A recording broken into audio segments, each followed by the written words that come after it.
Well, as the days continue to pass, we learn more, we hear more about Steve Kerr, Joe Lacob, and the future of Steve Kerr as the Warriors head coach.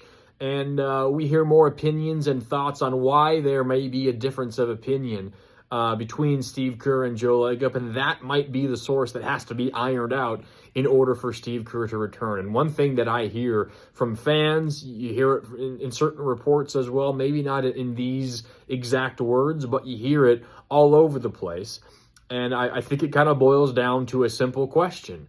Who do you blame more for the Warriors' issues of late and in general being a play-in team? Who do you blame for the Warriors kind of being stuck in mediocrity for the last number of years? Is it Steve Kerr and the coaching staff and their coaching decisions, or is it the roster? And I know Joe Lacob isn't entirely responsible for the roster, but I'm going to kind of include the front office in this Joe Lacob and ownership bucket as well. Who do you blame more? Why did the Warriors only win 37 games this year? Why have they been in the play-in for 3 straight years? Is it more because of Steve Kerr and coaching decisions, or is it more because of the roster that Steve Kerr and the coaching staff were given? For me, it's pretty clearly the roster, just simply not being good enough, and specifically this year with all the injuries. Like 37 wins when Steph and Jimmy miss half the season, when Al misses half the season, when Melton isn't available for the first month plus of the season, right? Like that's pretty clearly on the roster and the lack of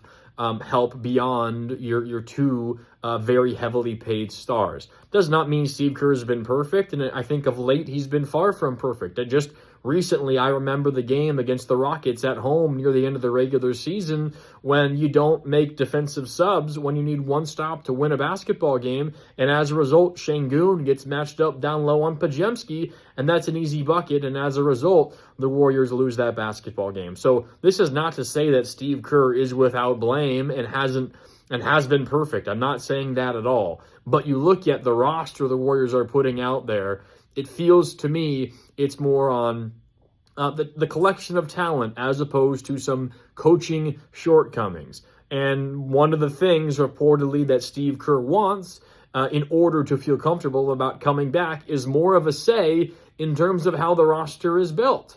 That means draft. It might also mean free agent decisions and all of that. But that screams to me that Steve Kerr hasn't been happy with the roster that he's been given, at least not on a terribly consistent basis. So what do you say? Who's more to blame for the Warriors kind of being stuck in mediocrity? Is it the roster, or is it the way that roster has been coached, led, of course, by Steve Kerr? Let me know.